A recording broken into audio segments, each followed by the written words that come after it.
Chers amis, regardez-vous, vous êtes venus aujourd'hui en voiture, à pied, à vélo, en cheval?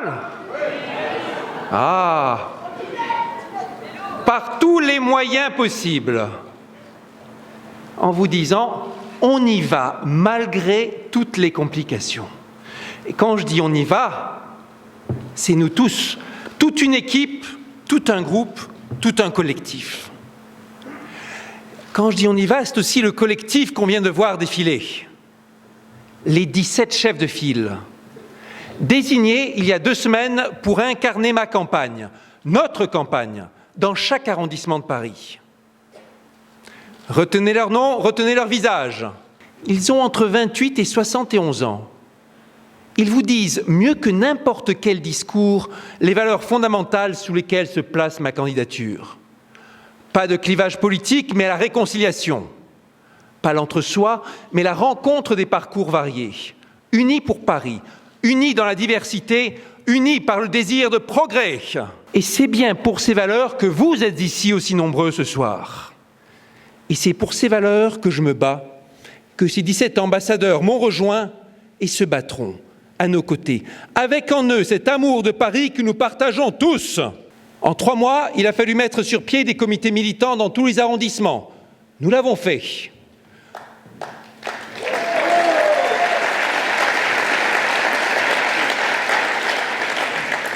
Et ce soir, même si nous sommes dans le nord de Paris, il y a des représentants des arrondissements, des comités de tous les arrondissements.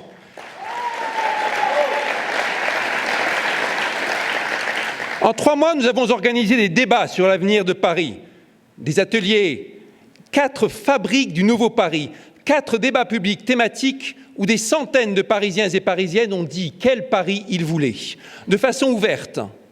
Des débats où les regards des experts et les contributions du public se sont répondus pour construire l'avenir, comme je m'y étais engagé en septembre. En 3 mois, nous avons formulé et publié des dizaines de propositions budgétées et expertisées, pris position dans les débats qui concernent le quotidien et l'avenir des Parisiens. Et comme je m'y étais engagé en septembre, cette désignation des chefs de file, je l'ai fait valider par un vote de confiance des militants. En 3 mois, ni renoncement sur les valeurs, ni incohérence sur le fond. Et nous voilà si nombreux ce soir. Soyons-en fiers! Le navire a vogué et n'a pas sombré, comme dans la devise d'une certaine ville que nous chérissons. Ces 3 mois de campagne, c'est aussi des rencontres partout dans Paris. J'ai arpenté les marchés, les hôpitaux, les salles de culture, les écoles, les réunions associatives, les boîtes de nuit, les hôpitaux de jour, et même les gradins du célèbre Parc Saint-Germain. Pardon, Parc des Princes sûrement plein à l'heure où je vous parle. Je me suis enrichi de discussions en tête-à-tête avec des Parisiennes et Parisiens tirés au sort.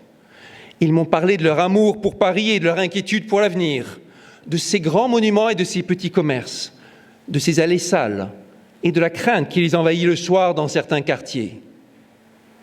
Ils m'ont aussi parlé de leurs engagements associatifs, professionnels, de leur désir de s'engager pour l'environnement, pour la société, pour le bien public.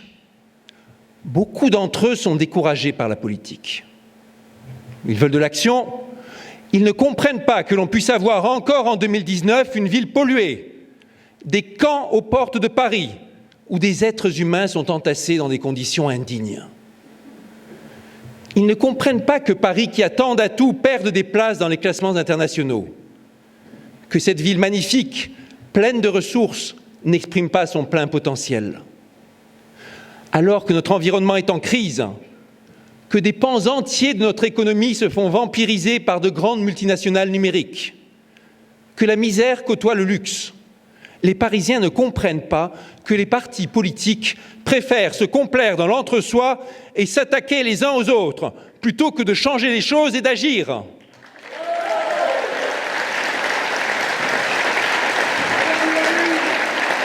S'attaquer les uns aux autres, oui, je l'ai vu, je peux le confirmer. Et dans cette campagne, j'ai lu ou entendu tant de choses, vu tant d'attaques, parfois sur mes propositions, souvent sur ma personne. On m'a dit aussi que ma tenue pouvait être un obstacle, que mes mains s'agitent trop, que cela cache quelque chose.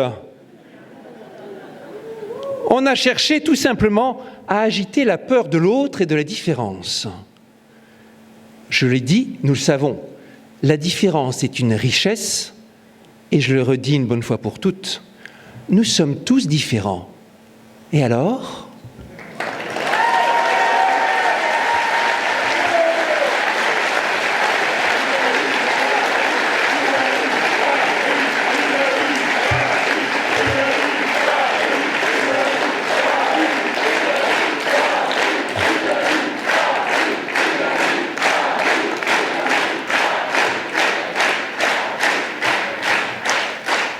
Les politiques professionnels n'aiment guère qu'un nouveau venu interrompe le cours de la pièce pour y faire entendre notre voix. L'entre-soi leur semble souvent préférable, on sait situer chacun, c'est si confortable. Mais si j'ai choisi de me consacrer à fond à la politique, ce n'était pas pour faire carrière. Ma carrière était déjà faite. C'est donc bien pour agir, pour faire le job. Et je serai toujours là.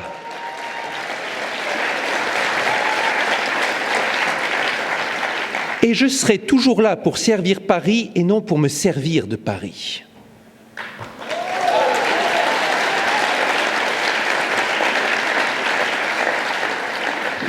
Un scientifique en politique, est-ce que c'est incongru ? Je ne le crois pas. La science peut apporter des solutions aux plus grands défis de notre époque. Elle a aussi été pour moi une école incomparable. La science m'a appris l'ouverture au monde, la ténacité, le partage, l'humanisme, les années d'efforts au service du progrès. La mathématique, science universelle par excellence, m'a appris que les grands problèmes appellent souvent des réponses universelles. Bravo.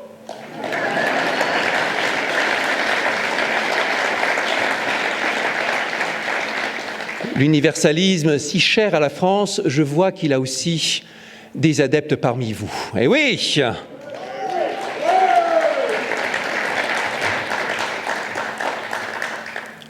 La mathématique m'a aussi appris que les solutions les plus complexes se trouvent souvent en nous et que nous avons besoin des autres pour les révéler.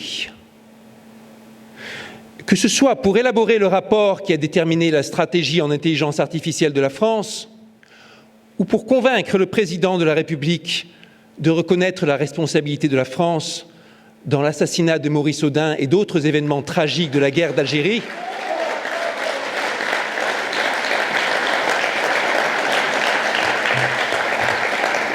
j'ai toujours placé le bien commun au-dessus des querelles de parti. Mieux vaut avoir les mains qui s'agitent que d'avoir les mains liées.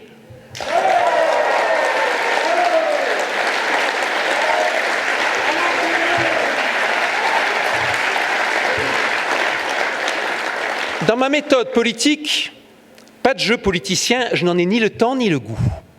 Mais il y a la conviction que l'on doit toujours s'appuyer sur des analyses et des faits. Mettre autour de la table des acteurs variés et parfois étrangers les uns aux autres, prendre le temps du débat et de la concertation, savoir écouter. Diagnostic, décloisonnement, débat, décision. C'est ma méthode.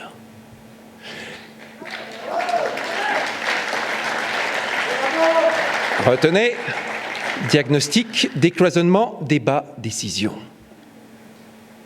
Et si j'ai choisi de me présenter librement devant les électeurs, c'est après avoir fait face aux appareils politiques que j'ai combattus en 2017. C'est avec la conviction que sans liberté d'action, on ne peut construire aucune politique. Que la démocratie, l'horizontalité apportent beaucoup plus d'assises que la verticalité.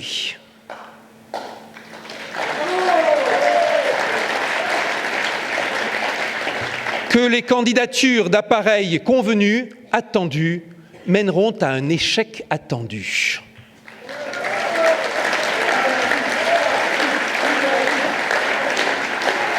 Que c'est seulement dans une démarche constructive que l'on peut rassembler, s'entendre sur des projets, attirer des énergies venant de la droite et de la gauche, des écologistes et du centre, et que c'est seulement dans l'audace que la victoire se gagne et que l'on peut mener le progrès.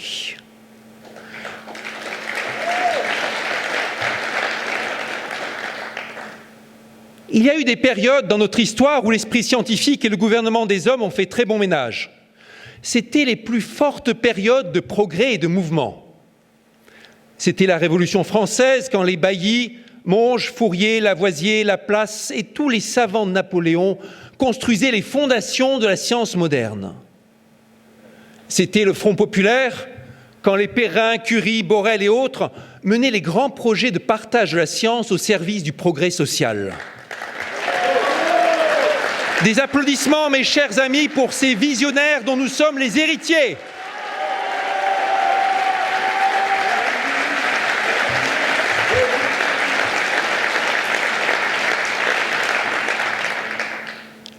À Paris, il ne faut pas être un gestionnaire du quotidien. Nous avons le devoir de changer les cours des choses. Il faut que les Parisiennes et les Parisiens puissent reprendre en main le destin de leur ville. À Paris, il faut résister. Résister contre la montée des incivilités, contre le laisser-aller, contre les trafics, la misère, contre le cloisonnement grimpant entre communautés.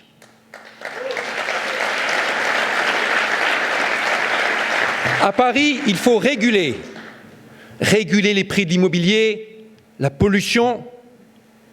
À Paris, il faut libérer la création, les initiatives, les déplacements, les mobilités.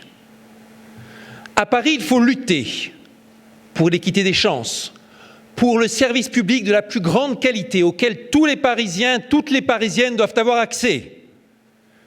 À Paris, il faut rêver. Rêver les grandes transformations de la ville, la démocratie, l'écologie au service des citoyens.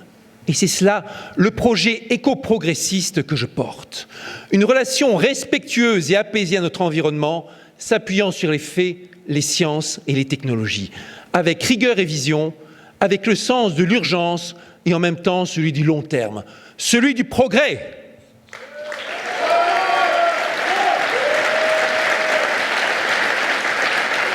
Et bien sûr, un projet que je porte avec l'amour de Paris, cette ville que j'ai découverte à 17 ans, qui m'a permis de me dépasser et de découvrir le monde.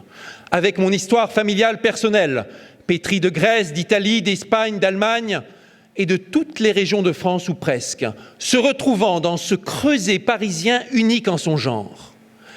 Et avec cette double promesse que je vous fais pour Paris, apaiser notre ville et la transformer.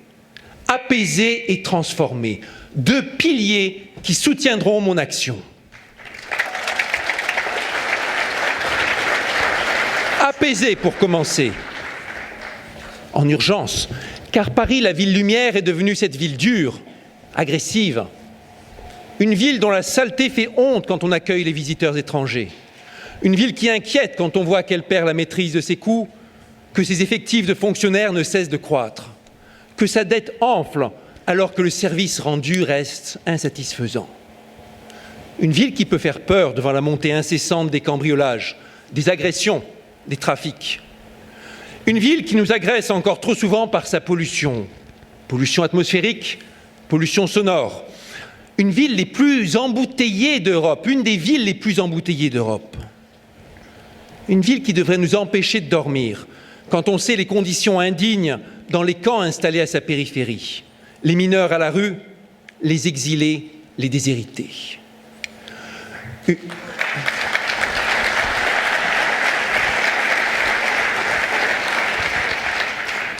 Une ville où vivre est devenu hors de prix.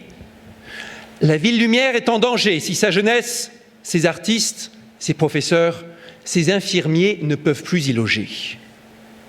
Le logement, parlons-en. On le sait, le marché parisien est très tendu, le monde entier veut acheter à Paris. C'est la course au prix et parfois la spéculation. Et l'afflux de capitaux qui ne peuvent plus s'investir à Londres n'améliorera rien. Le prix du mètre carré à Paris a dépassé les 10 000 € en moyenne. Les loyers sont 3 à 4 fois plus élevés qu'à Berlin ou Madrid. L'inflation immobilière frôle les 10% par an dans certains arrondissements. 240 000 personnes attendent un logement social à Paris. Elles attendront 10 ans en moyenne. 10 ans, c'est assez longtemps pour qu'un enfant devienne un adulte, pour qu'un projet familial ne se réalise pas. En 2014, une des candidates à la mairie de Paris déclarait dans son programme « Je veux qu'en 2020, les Parisiens puissent plus facilement se loger selon leurs besoins. Entrer dans un logement plus grand quand la famille s'agrandit. Quitter un logement devenu trop grand quand les enfants sont partis. Pouvoir passer d'un logement social à un logement privé. » Cette candidate, vous la connaissez et vous en connaissez aussi le bilan. 6 ans après, nous sommes passés des belles promesses à la plus terne des résignations. On nous dit « c'est la loi du marché ». Mais cette loi, c'est celle d'un marché qui ne fonctionne plus. Un marché faussé par le nombre grandissant de logements inoccupés ou sous-occupés. Plus de 200 000 logements à Paris, l'équivalent de 2 gros arrondissements pleins, 1/6 du parc immobilier. Un adjoint influent de la ville de Paris semblait le découvrir avec horreur il y a quelques mois. Un appartement sur 6 qui n'est pas ou peu occupé, parfois une semaine par an. Un marché faussé. Faussé aussi par le régime de faveur dont jouit Airbnb. Oui, Airbnb permet d'arrondir les fins de mois, de remplir l'espace vacant. Mais quand Airbnb est autorisé 120 jours par an en résidence principale, 4 mois complets, quand il brave les contrôles, comment ne pas voir qu'il réalise une concurrence déloyale, qu'il réduit le parc disponible? Et comment ne pas voir qu'il s'y loue aussi des résidences secondaires et des locaux commerciaux, au mépris de la loi? Vous avez entendu tout à l'heure notre chef de file de l'arrondissement central vous décrire l'impact d'Airbnb sur ce quartier. Un marché faussé aussi parce que l'on s'obstine à traiter le problème du logement à l'échelle de Paris, dans une ville qui est déjà 2 fois plus dense que New York ou New Delhi. Une ville dont certains arrondissements comptent plus de 40 000 habitants au kilomètre carré. Certains quartiers, plus de 70 000, comme à Saint-Blaise dans le 20e. Une ville où tout a déjà été bâti et rebâti, à tel point que chaque mètre carré de friche en devient précieux comme de l'or. Et il faut le dire, on ne pourra pas résoudre les problèmes de logement parisien dans le périmètre étroit du périphérique. Cela ne veut pas dire que l'on ne peut rien faire à Paris intramuros. Il faut remettre des résidences secondaires sur le marché de la location. Il faut réguler. C'est pourquoi j'ai proposé de faire évoluer la fiscalité sur les résidences secondaires, d'accroître le contrôle sur Airbnb, de faire passer pour ces plateformes de location le plafond de location de 120 à 60 jours, assumant pleinement d'être, sur ces sujets, plus ferme que le gouvernement, en ligne avec un certain Pierre-Yves Bournazel.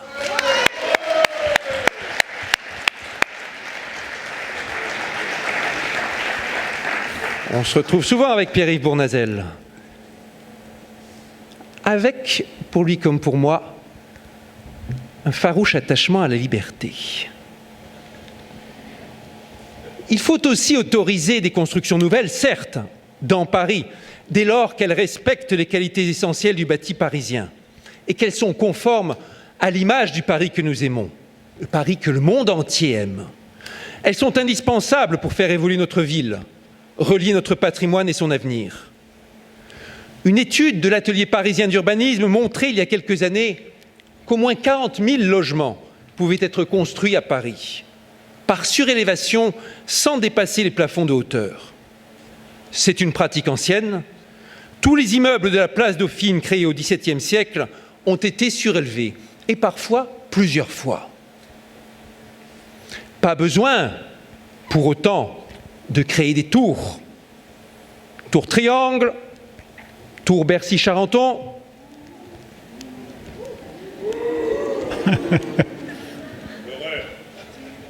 On ne eut pas les personnes, mais on eut les projets quand on n'est pas d'accord avec eux. Pour les tours de Bercy-Charenton, la ville haussmannienne, celle qu'aiment tous les amoureux de Paris, est une ville compacte et écologique, et c'est bien ainsi.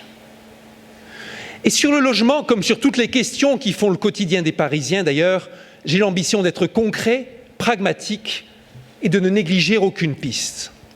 C'est pourquoi j'ai salué l'expérimentation par la municipalité de la dissociation du bâti et du foncier, en regrettant qu'il ait fallu tant de temps à la municipalité pour le mettre en œuvre. Je veux que l'Office foncier public solidaire ne soit pas créé à la seule échelle de Paris. Comme à Lyon, où il a d'ailleurs été créé, cet office doit associer tous les bailleurs sociaux de la métropole. La métropole, sur ce sujet aussi, sur ce sujet surtout, c'est notre horizon. Il est temps de regarder ces problèmes en face et de dire la vérité aux Parisiens. La maire de Paris n'a pas construit 10 000 logements par an comme elle s'était engagée en 2014. En 2018, seulement 446 logements neufs ont été livrés à Paris. Vous avez entendu, 446. Et pour avancer vraiment, il faut travailler avec les communes voisines, où la densité est parfois 3 ou 4 fois inférieure à celle de Paris. C'est pourquoi j'ai proposé de cofinancer des projets d'investissement pour renforcer les services publics locaux dans les communes limitrophes de Paris. Maisons d'assistance maternelle, crèches, écoles, collèges, commerces de proximité, accès à la culture, espaces verts, pistes cyclables. Quand tous ces services seront bien développés, uniformément dans la couronne parisienne, le logement en couronne ne sera plus vécu comme un pis-aller. Et nous pourrons considérer ces villes comme les futurs quartiers d'un nouveau Paris, comme Belleville, Grenelle, La Villette ou Vaugirard le sont aujourd'hui, après avoir été des communes distinctes. Ces dernières années, l'espace public de Paris a connu, nous l'avons entendu aussi tout à l'heure, trop de nuisances et peu d'apaisement. Un espace public apaisé, c'est un espace où l'on se sent serein, en sécurité. La sécurité, ce ne doit pas être l'objectif unique d'un projet municipal, mais sans elle, aucun projet de quartier, aucune vie de quartier n'est possible. La sécurité, c'est pour tous les quartiers. Nous devons pouvoir circuler demain aussi sereinement rue des Ilettes que rue Monge. Sans la sécurité, pas de liberté, pas d'équité des chances. Mais la question de la sécurité à Paris est un débat très ancien. Depuis la Révolution et le règne napoléonien, Paris reste une exception en France. Or, pour épauler la police nationale, pour être présent dans l'espace public, pour réfréner les incivilités, Paris doit se doter d'une police municipale, comme tant d'autres métropoles l'ont fait. Bien sûr, mais oui. Cela semble une évidence, et pourtant, pour les appareils politiques, ça ne l'est pas toujours. D'un côté, l'équipe municipale sortante, des années durant, s'est opposée par dogmatisme à la création de cette police municipale, avant de s'y rallier finalement, par calcul électoral, n'en doutons pas.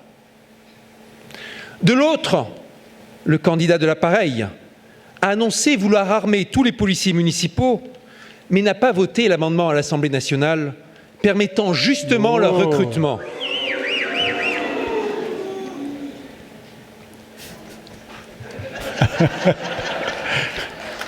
Ce sont les pratiques et pas les personnes que l'on siffle, les pratiques d'appareil.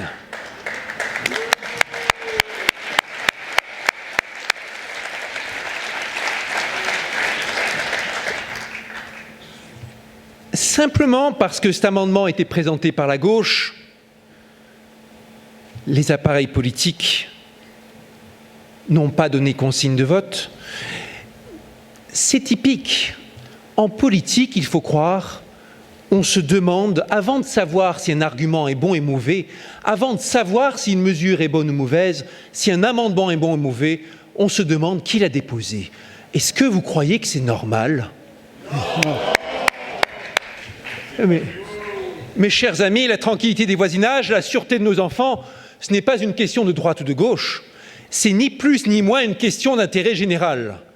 Et la police municipale que je mettrai en place, avec les conseils éclairés de Jean-Michel Fauvergue, ici présent, bravo.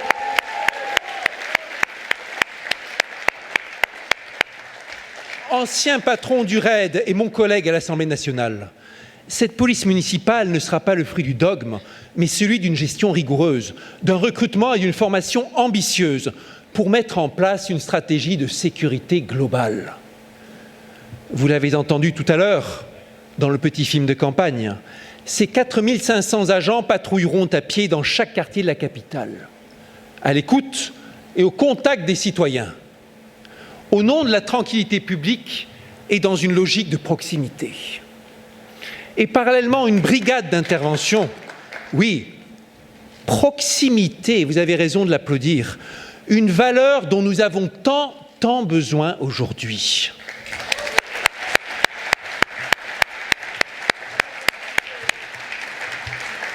Et parallèlement, une brigade d'intervention présente auprès de la police nationale sera présente dans les quartiers où la délinquance est la plus forte. Tous ces effectifs intégrés dans une direction de la protection, de la sécurité et de la prévention qui sera refondue et simplifiée, formée, complétée. Ce n'est que l'une des étapes d'une remise à plat du statut des personnels de la ville. Remise à plat nécessaire qui aurait dû être conduite ces dernières années. Et je le ferai dans le dialogue et la recherche d'efficacité. Un espace public apaisé, c'est aussi un devoir particulier que nous avons envers les femmes. Dans cet espace public, je mettrai en place un système de navette à la demande, 7 jours sur 7, 24 heures sur 24, comme à Berlin, pour permettre un retour sûr aux femmes inquiètes de traverser Paris la nuit, pour faciliter à tout moment la mobilité des personnes en situation de handicap, ou des parents avec poussette pour qui le métro n'est pas adapté. Bravo.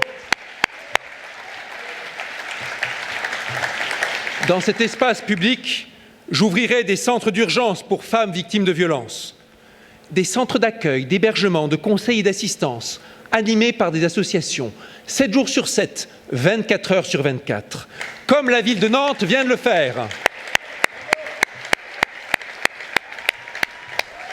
Dans cet espace public, je développerai la vidéoprotection. Partout où les habitants de quartier, les associations de riverains y seront favorables. Et ce sera fait dans le strict respect de la vie privée et de l'éthique.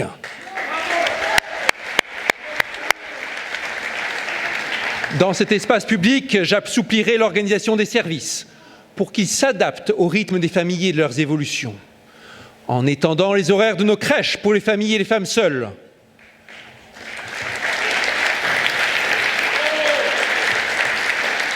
Vous avez raison d'applaudir les crèches, l'un des lieux où l'État s'incarne de la façon la plus noble qui soit. En ouvrant nos bibliothèques, lieux de culture et de travail, si peu sont ouvertes le dimanche, elles sont ouvertes moitié moins d'heures que celles de nos collègues de Londres, 3 fois moins que celles de nos collègues de Copenhague. Nous devons les ouvrir davantage. Dans ce pays qui est si fier de sa culture, cela a été réclamé conjointement par Pierre-Yves Bournazel, encore lui, et par ma collègue Anne-Christine Lang, que je suis si heureux de saluer.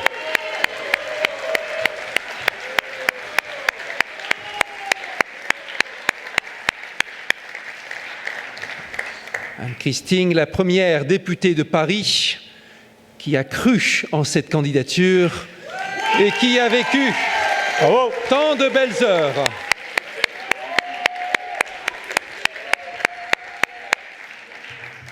Dans cet espace public, j'organiserai le rôle des associations au service de l'humanité et de la solidarité. Ces associations qui seules ont l'expérience et l'engagement pour assurer la solidarité, dans le respect de la diversité des situations. La présence de Pierre-Henri, que vous avez vu tout à l'heure, la présence d'agir avec humanité, respect et efficacité pour les plus démunis.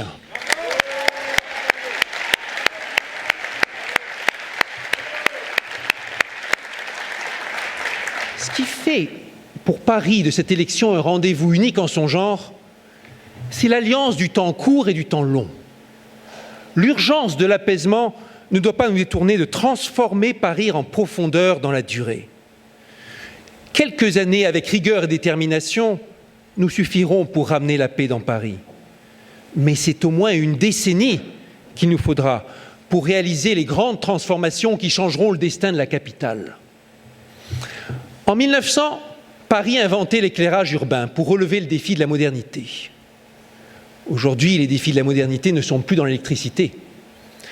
Aujourd'hui, ils sont dans le combat écologique, dans le renouveau de la démocratie, dans l'utilisation des technologies de l'information, dans l'ambition réaffirmée du vivre ensemble et dans la refonte de l'éducation.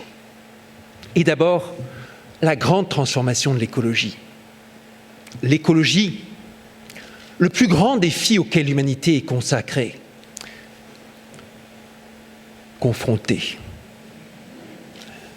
c'est l'émotion.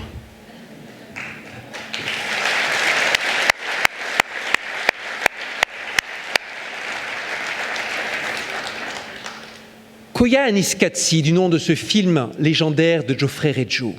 Koyaanisqatsi, la vie hors d'équilibre, que Reggio avait entrevue par-delà le quotidien il y a plusieurs décennies, c'est la nôtre aujourd'hui. Se préparant à un dérèglement climatique aux conséquences terribles, étouffant sous les déchets plastiques, consommant des aliments qui ont parcouru en moyenne 650 km avant d'atterrir dans nos assiettes, consommant des ressources premières qui s'étiolent à grande vitesse, pendant que les espèces animales disparaissent autour de nous, à un rythme jamais vu depuis 65 millions d'années. C'est le rôle des scientifiques que de rappeler ces faits et de travailler main dans la main avec les politiques pour trouver des solutions. Paris est la capitale de la COP21, soyons-en fiers. Paris a contribué à gagner les cœurs à la cause écologique. C'est là que le monde entier s'est réuni pour admettre que l'enjeu climatique nécessitait des actions exemplaires. Mais il est temps pour Paris d'aligner les actes sur les paroles et de changer d'échelle. La politique des petits pas n'est plus acceptable. C'est beau de déclarer l'urgence écologique dans les conférences internationales, avec les plus grands maires de la planète. Mais les émissions de gaz à effet de serre n'ont baissé que de 9% en 10 ans à Paris.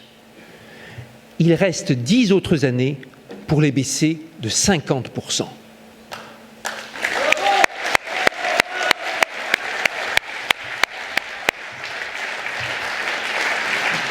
C'est beau de présenter un grand plan vélo à Paris, mais les pistes prévues n'ont été réalisées qu'à 40%, comme l'ont dénoncé les écologistes eux-mêmes et les associations de cyclistes, comme Paris en selle.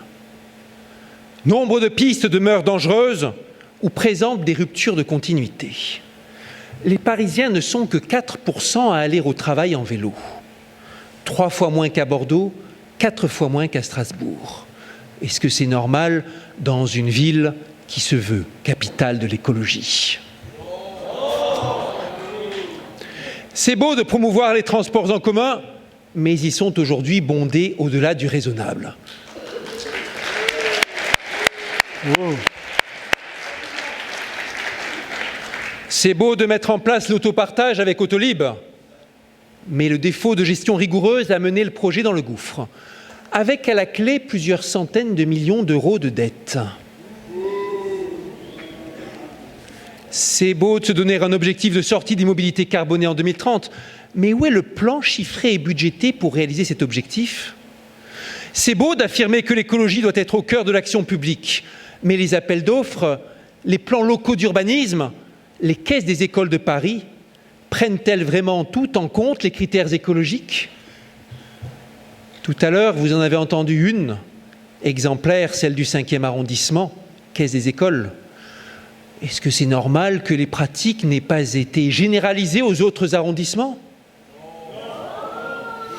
C'est beau de promouvoir les espaces verts, les jardins partagés, la végétalisation, mais c'est encore mieux quand on ne bétonne pas toutes les friches disponibles, comme le TEP Ménilmontant. C'est encore mieux quand on préserve les arbres, comme ceux de l'îlot de Navarre, qui faisaient partie de notre patrimoine. Oh.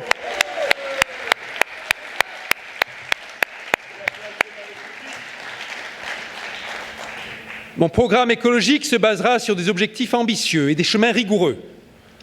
Un effort d'investissement de 5 milliards d'euros sur la mandature, parce qu'il faut sortir de l'écologie incantatoire.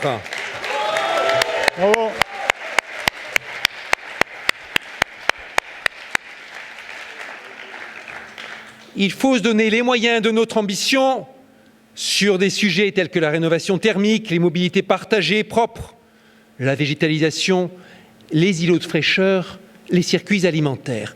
Et je rendrai compte tous les ans devant les Parisiens des progrès que nous aurons faits ensemble.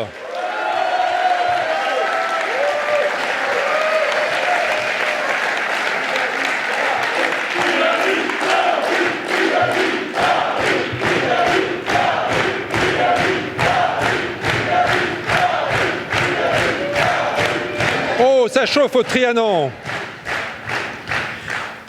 Je mènerai une politique de reconquête de la Seine, au service des transports de biens et de personnes, avec des commerces et des institutions, avec un objectif de développement harmonieux et écologique. Le monde entier nous envie la Seine, et nous ne saurions pas valoriser notre propre trésor ?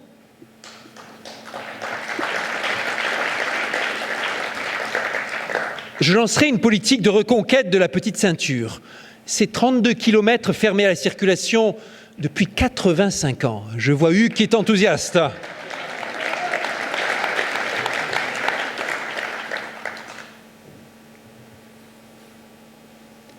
Tu étais un gamin quand cette petite ceinture a été fermée à la circulation.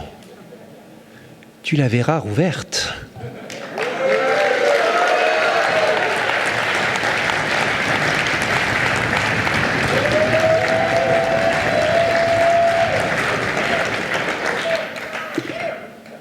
Oui.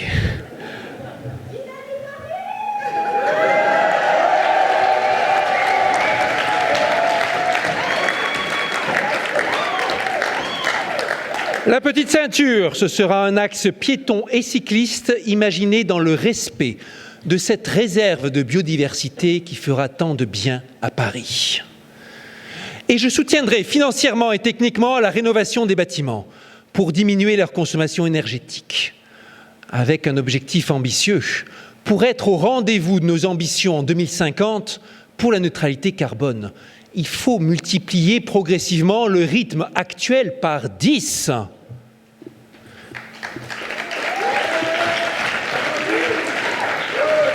Je refondrai les règles de l'urbanisme en favorisant le verdissement de la ville, en m'opposant à la densification à tout va. Nous ferons évoluer le visage des quartiers. À Paris, demain, on n'aura plus besoin ou si peu de voitures individuelles. Des routes dégagées, plus de place pour les familles, plus de place pour les enfants, pour les jardins partagés, pour les arbres, pour une vie en harmonie. Car l'écologie, c'est l'harmonie des rapports entre les êtres vivants. L'harmonie des rapports des êtres vivants avec la nature. Et dans les sujets qui me tiennent à cœur, il y a la question, si importante au XXIe siècle, du bien-être animal, à Paris aussi.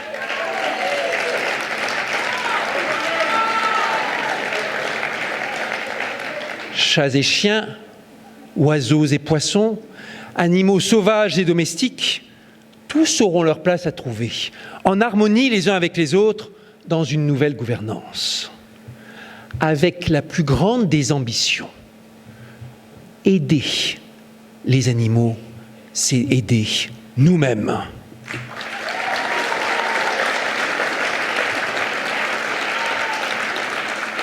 La grande transition, après celle de l'écologie, c'est aussi celle de la démocratie. Une valeur qui m'est chère. Le grand débat nous a démontré, s'il en était besoin, à quel point notre société a besoin de s'exprimer par le débat contradictoire, le vrai cœur de la démocratie. Aujourd'hui, à l'heure où les chiffres de participation électorale sont en baisse, la révolution démocratique, c'est celle qui rendra aux citoyens les clés de leur avenir, des grands enjeux de société, celle qui ramènera la confiance entre citoyens et politiques. La transition écologique ne fonctionne pas sans la démocratie, sans débat et sans adhésion de la société.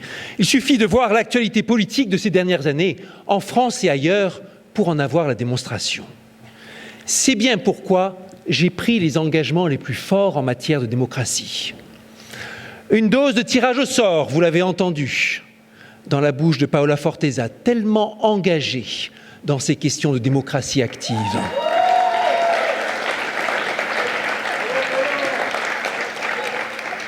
Une dose de tirage au sort pour accroître la représentativité, diversifier les opinions et les visages. Comme au jury d'assises, comme dans la démocratie athénienne, chaque citoyen doit pouvoir s'impliquer et participer à la vie de la cité. Mais aussi des consultations régulières sur les grands sujets de Paris. Et pour prendre un thème cher parmi tous à Anne-Christine Lang, pourquoi n'y-a-t-il jamais eu de consultation sur les rythmes scolaires à Paris? Pourquoi? Pour la démocratie, je mettrai en place une agora citoyenne, formée de citoyens tirés au sort, issus de Paris et de sa couronne, formée aussi d'experts et de corps intermédiaires. C'est la bonne combinaison pour discuter de grands sujets, avec le pouvoir d'en imposer au Conseil de Paris, de contrôler les actions écologiques de la ville, de s'emparer de tous les grands sujets de société, de faire une caisse de résonance pour les aspirations des citoyens et une agora unique pour remplacer tous les conseils participatifs qui ont fleuri ces dernières années, avec un impact pour le moins limité. Un projet politique fort doit être simple et lisible. Et c'est aussi cela ma méthode. Parmi les grandes transitions, il y a encore celle de la technologie au service des citoyens. La technologie n'est pas bonne ou mauvaise, elle est ce qu'on en fait. Les technologies de l'information, quand elles nous apportent connaissance et communication, elles sont bénéfiques. Quand elles viennent avec l'espionnage et l'addiction, elles sont maléfiques. Et c'est bien pour cela que la cité connectée, c'est avant tout la cité que nous, Parisiens, en ferons. L'intelligence artificielle, ce sont ces techniques algorithmiques qui vous permettent, sur une image, de reconnaître une rixe, d'identifier un cancer du sein. Ce sont ces techniques qui s'imposent, qui s'invitent dans tous les domaines de la vie. Demain, elles permettront de conduire une voiture toute seule. Elles permettront de déterminer quels sont les logements à rénover en priorité. Elles travailleront pour toutes les causes que j'ai évoquées. La démocratie, l'écologie, l'aménagement. Aujourd'hui déjà, elles aident nos médecins à assurer leur diagnostic et leur thérapie. Mon collègue, le professeur Bernard Nordlinger, vient d'être nommé président du comité éthique et scientifique de la plateforme nationale qui croisera des données issues d'établissements médicaux variés pour alimenter les algorithmes, pour améliorer la vie des humains. Aujourd'hui déjà, l'intelligence artificielle peut permettre d'améliorer notre vie en fluidifiant les circulations, en économisant l'énergie, en aidant les citoyens à mieux connaître leurs droits. Et il est urgent de permettre aux équipes de recherche, publiques et privées, d'expérimenter leurs outils et leurs solutions dans la sphère publique.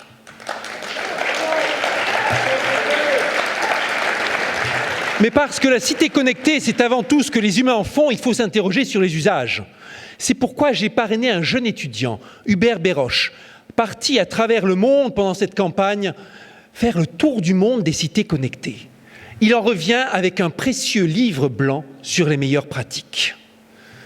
Il faut faire confiance à la jeunesse sur ces occasions et s'ouvrir sur le monde. Deux principes, confiance en la jeunesse, ouverture sur le monde, qui ont toujours réussi à Paris et que je mettrai en œuvre aussi.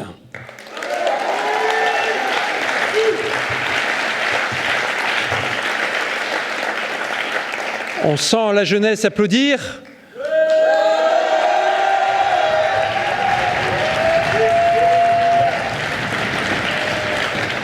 Et je vois Michel Cantal, fidèle entre les fidèles, toujours jeune Michel, enthousiaste.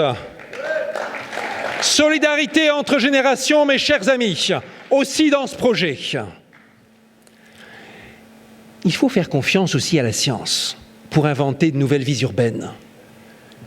Savez-vous que Paris est, selon la revue Nature, la capitale mondiale des sciences? Aucune ville ne comporte une telle concentration d'équipes de recherche, de grandes institutions au service des sciences. Est-ce que Paris en profite pour son organisation ? Pas tellement. Est-ce que Paris utilise même, pour mieux s'organiser, ce joyau qu'elle détient, l'École supérieure de physique et chimie industrielle ? Ah, il y a ici des élèves de l'ESPCI peut-être ? Pour le SPCI, s'il vous plaît. Intégrer demain à un projet de science et de progrès au service de la ville. Et dites-moi, bien sûr, quand je vous dis ça, je pense à ma propre expérience. Ce pari des sciences, je l'ai vécu. C'est lui qui a fait de l'étudiant timide que j'étais un chercheur ouvert sur le monde entier. J'ai fait partie de ces chanceux qui ont pu s'épanouir au contact de la ville-lumière. Mais à l'ère de la fuite des cerveaux, de la cybercolonisation de notre recherche numérique, à l'ère où recherche et politique se défient l'une de l'autre, pouvons-nous nous permettre de maintenir ces cloisons ? C'est le moment de faire tomber les murs entre scientifiques et décideurs, entre recherche et exécution. Et c'est ainsi seulement que nous pourrons renouer avec la grande tradition d'un Paris qui invente le nouvel âge.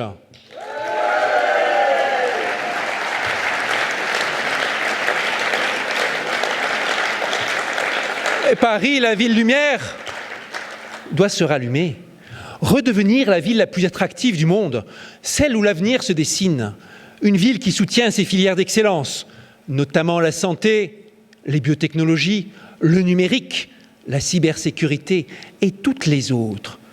Une ville qui favorise la création d'entreprises et d'emplois. Une ville où il fasse bon entreprendre. Et pour cela, il faut travailler en bonne intelligence avec les milieux économiques. Et il faut écouter les entrepreneurs. Et combien j'en ai rencontré qui me disaient, en parlant de la gouvernance de la ville de Paris, le principal grief que nous avons, c'est juste de ne pas être écoutés. Maire de Paris, je créerai un conseil de l'innovation et de l'attractivité, composé de chefs d'entreprise leaders dans leur domaine, de responsables de recherche et développement, parce que je crois que leur avis est précieux pour gouverner au mieux la ville.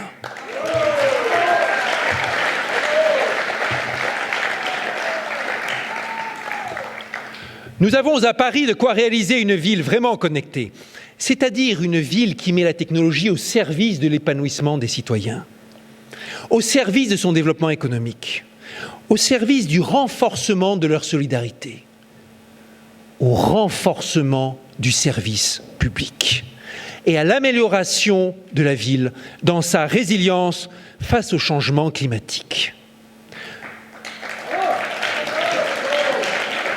Et toute l'administration municipale doit se mettre au service de cet objectif. Toute l'administration doit porter l'innovation. À New York, le responsable de l'innovation n'est pas seulement responsable du service en charge de l'innovation, c'est le responsable qui chapeaute tous les services de voirie, de propreté, d'éclairage. Tous ces services se mettent au service de l'innovation.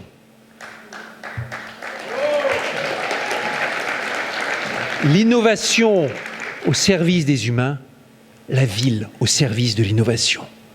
C'est ainsi que nous ferons de Paris la ville, la vraie ville innovante, celle dont nous pourrons être fiers, celle qui sera au niveau de la Tour Eiffel et de toutes ces autres réalisations qui ont étonné le monde.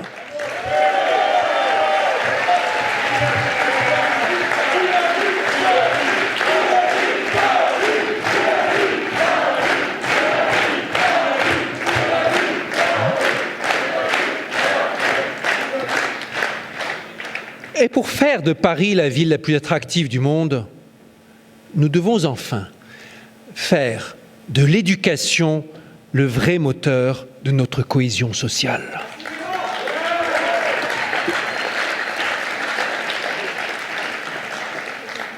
Et je crois que nous croyons en l'éducation comme un moyen d'influer sur tous les leviers que j'ai évoqués. L'éducation pour lutter contre le changement climatique, l'éducation pour changer les usages, l'éducation pour la solidarité, l'éducation contre les déterminismes sociaux. Paris et l'éducation, ça devrait bien aller. Paris n'est pas seulement la capitale mondiale des sciences, c'est aussi la capitale mondiale de la culture. Et ce n'est pas les Parisiens qui le disent, vous le trouvez dans les classements internationaux indépendants. Et j'en vois une au premier rang qui hoche la tête, Isabelle Gibalardi, la grande prêtresse du cinéma d'art et d'essai parisien.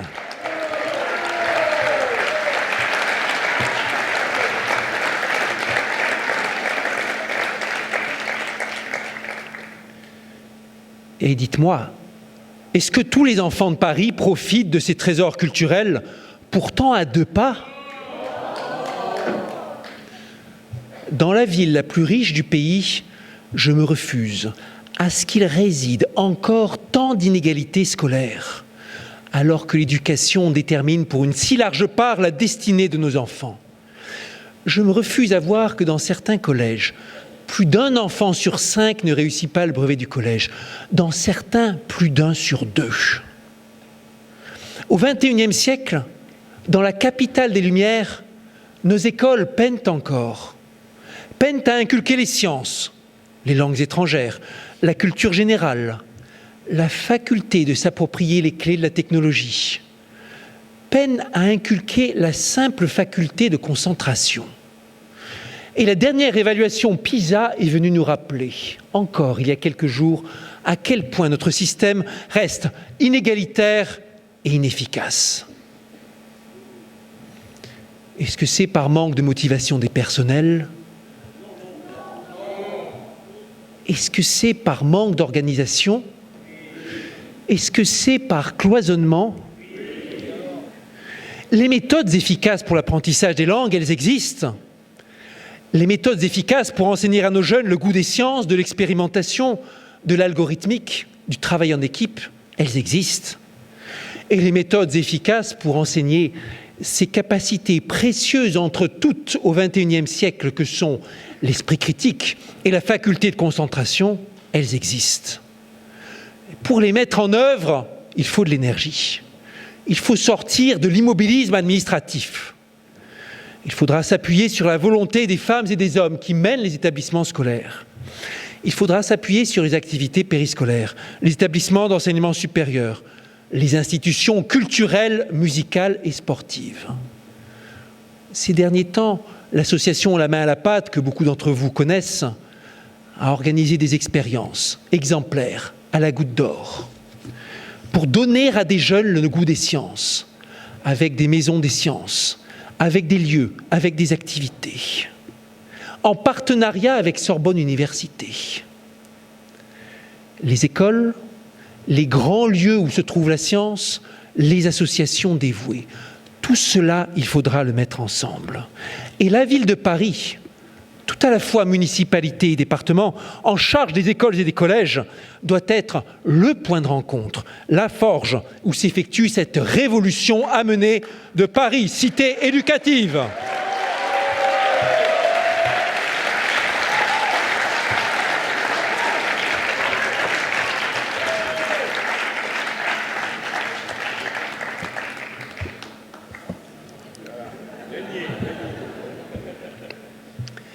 Une révolution qui s'appuiera sur l'action du gouvernement et la prolongera et l'amplifiera sur le terrain, avec des conséquences considérables, car aucune révolution n'a plus d'impact que celle qui se produit dans les jeunes esprits.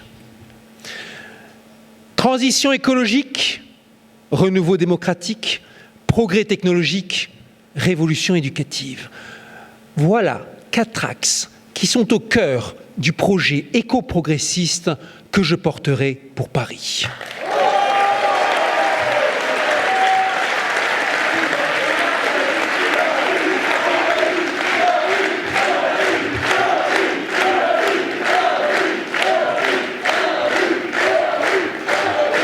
Ici, je suis idéalement placé car je vois les slogans sur les affiches. Ouais, ils sont double face. Vous êtes parfait. Vous avez pensé à tout. Projet éco-progressiste que je porterai pour Paris. Et pas seulement pour Paris. Pas seulement pour Paris dans ses frontières étroites actuelles. Pour Paris en grand. Pour le vrai Paris. Celui qui rayonne au-delà du périphérique. Cela fait des décennies qu'on le dit, Paris est devenu trop petit. Enserré dans les anciens remparts de M. Thiers. À peine 100 km². Là où Londres en fait 15 fois davantage. Et faire travailler Paris à l'unisson de sa couronne, c'est notre grand défi. C'est précisément ce que la municipalité sortante n'a pas réussi à faire. Le Paris que bien des maires des communes du Grand Paris ont connu, ces dernières années, c'était un Paris hautain et cassant, prenant du large, cherchant à vivre par soi-même. Les enjeux de la métropole parisienne, j'ai eu la chance de les aborder en tant que député de l'Essonne, travaillant sur la préservation des zones forestières, sur les mobilités, sur le développement économique de proximité ou encore sur la rénovation des hôpitaux. Fonder le Grand Paris, le fonder réellement, c'est un enjeu pour la vie pratique, tout autant que pour les grandes transitions. Certains ont pu promettre qu'ils accompliraient la révolution à Paris en agissant simplement dans les limites du Grand Paris, dans les limites du petit Paris. Ils l'ont promis, mais il faut avoir le courage de dire la vérité. Mes chers amis, il n'y aura pas d'amélioration majeure de notre qualité de vie sans le Grand Paris.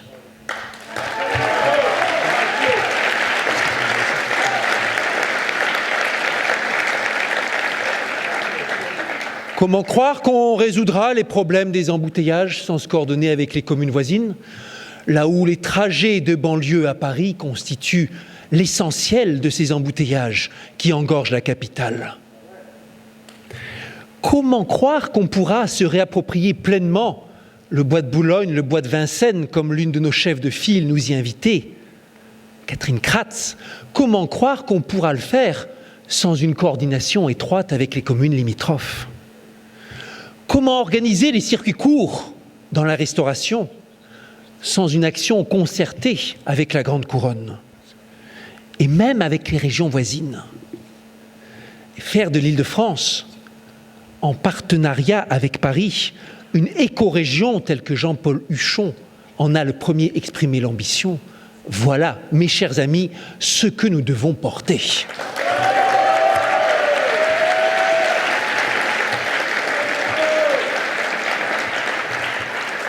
Et comment résoudre les problèmes du logement? Nous en avons parlé, sans regarder au-delà des portes de Paris.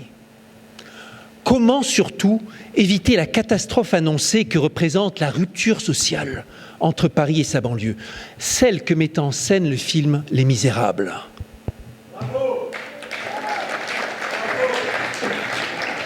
Organiser un grand Paris de projets et de rencontres autour d'infrastructures, de développement, de culture, d'éducation, c'est sans doute, vous savez quelle est celle qui a ma préférence.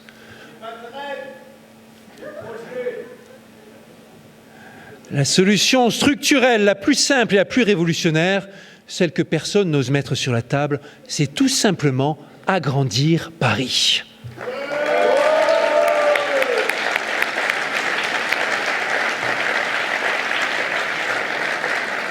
Renouant avec une tradition progressiste d'agrandissement qui vit Paris changer 5 ou 6 fois de périmètre depuis sa fondation jusqu'en 1860. Cette tradition que d'autres villes françaises, je pense par exemple à la ville de cœur du Premier ministre, ont connue jusqu'aux années 1970. Savez-vous que jusqu'en 1860, ce quartier du 18e arrondissement, où nous nous trouvons, ce n'était pas Paris. Au temps de Balzac, c'était Montmartre, une commune de plein exercice au nord de Paris. Est-ce qu'on imagine qu'il aurait mieux valu, par immobilisme, conserver Montmartre comme une commune indépendante de Paris? Alors, pourquoi nous empêcherions-nous de réfléchir ensemble, Parisiens et Grands Parisiens, à un nouveau mouvement d'extension et parallèlement à une véritable simplification pour supprimer certains niveaux d'administration? Ce nouveau Paris, ah oui, c'est le mot simplifié qui déclenche les administrations, qui déclenche les applaudissements. Ah ben oui, qu'est-ce qu'on en a besoin de simplifier?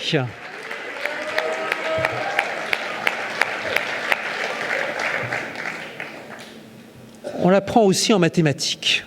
C'est beaucoup plus difficile de faire simple que de faire compliqué.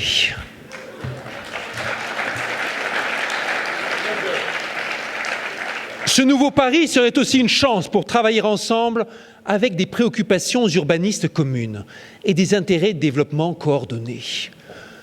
Cette ambition de préoccupation urbaniste commune qui a été portée très fort par un Jean Nouvel.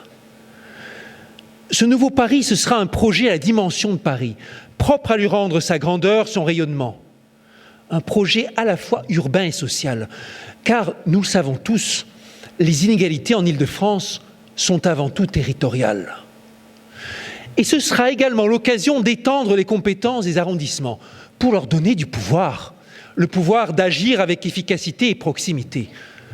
Le 15e arrondissement, tenez, une ville grande comme Bordeaux, dans laquelle le maire n'a pas voix au chapitre sur l'implantation de la tour Triangle. Est-ce que ce n'est pas un déni de démocratie ? Pour des raisons d'efficacité et de démocratie, le temps est venu, je le crois, de libérer les arrondissements et de leur apporter davantage de pouvoir, pas seulement pour l'organisation de la propreté et de la sécurité, comme je l'ai entendu ici et là, mais aussi sur l'urbanisme et la transformation des arrondissements. Et en même temps, de libérer Paris de frontières qui la contraignent et qui l'empêchent de réaliser tout son potentiel. La compétition internationale à laquelle nous faisons face, nous pouvons la remporter à deux conditions. Simplifier encore et toujours et adapter. Simplifier notre administration pour faire gagner du temps, aussi bien aux citoyens qu'aux entreprises. Adapter et faire rayonner Paris à l'international, à la hauteur de sa réputation. Mes chers amis, ce nouveau Paris rayonnant que je vous ai dessiné, il est ambitieux, il est révolutionnaire. Il est révolutionnaire et pourtant il s'inscrit dans l'histoire. L'histoire d'une capitale qui a toujours été révolutionnaire et qui s'est réinventée tout au long des siècles. Pour un Paris qui contient la plus célèbre cathédrale qui soit, la plus célèbre université qui soit, le plus célèbre musée qui soit, la plus célèbre avenue qui soit, le plus célèbre monument qui soit, la Tour Eiffel. Comme je dis toujours, le symbole de ce qui arrive comme une nouveauté et qui finit par s'imposer comme une évidence.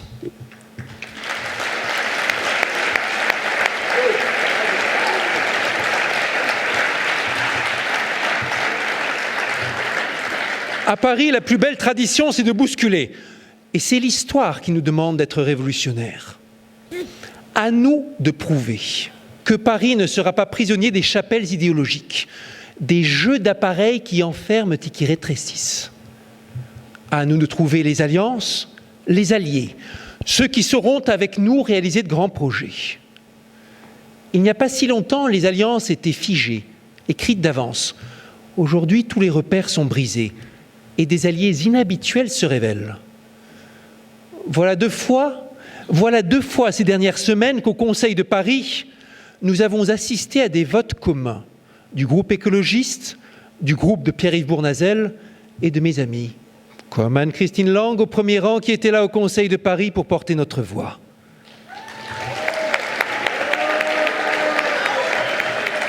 Une alliance inhabituelle, et les appareils politiques ont regardé ces votes de haut.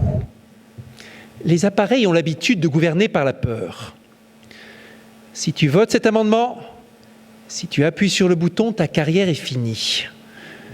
Ça, c'est une phrase Ça, c'est une phrase que certains de mes collègues ont entendue. Une phrase qui en dit long sur l'état de la politique. Et dans ce monde, la liberté est le bien le plus précieux. Être libre de voter une proposition à laquelle on croit, indépendamment de qui la porte.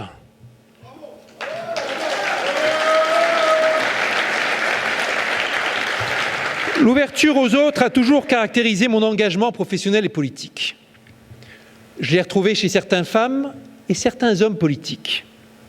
Et ce soir, j'en appelle à tous ceux qui se retrouveront dans cet esprit de liberté et de progrès, sans cynisme, sans fatalisme. Qu'il s'agisse du MoDem avec sa tradition humaniste, de 100% Paris avec son intransigeante liberté, des écologistes avec leur culture démocratique chevillée au corps, des marcheurs venus de la société civile pour changer la politique, des déçus des équipes d'Anne Hidalgo qui attendaient autre chose de ce mandat, je leur dis ce soir, mes amis, retrouvons-nous.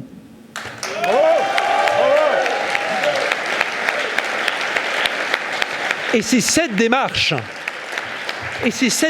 la seule qui permettra de porter une ambition éco-progressiste à l'Hôtel de Ville en 2020. Tous ensemble, oui. Certains partent à l'assaut sous le signe du verrouillage ou du management par la peur. Et ils vous diront que je suis fou ou que ma démarche ne peut aboutir. Mais mes chers amis, la vraie folie, ce serait de rejouer la même pièce avec les mêmes textes et des acteurs différents et de croire que la chute serait différente. La vraie folie dans ce climat d'urgence, ce serait de choisir le conformisme et d'espérer le changement. Alors ensemble, ayons le courage d'imaginer ce futur que nous voulons, avec humilité et exigence, avec vitalité et fierté de nos différences qui feront notre force.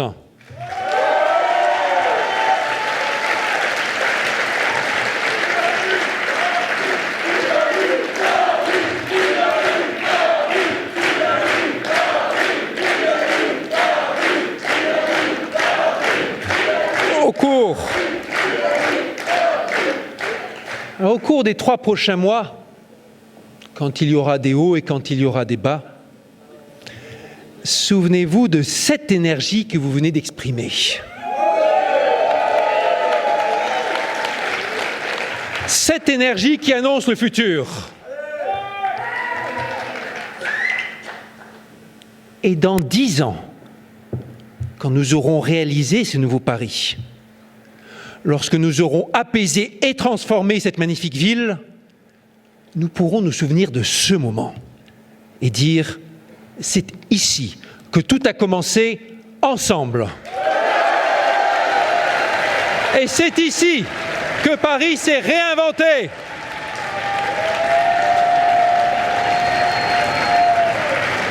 Et c'est cela que nous portons tous ensemble. Merci à vous.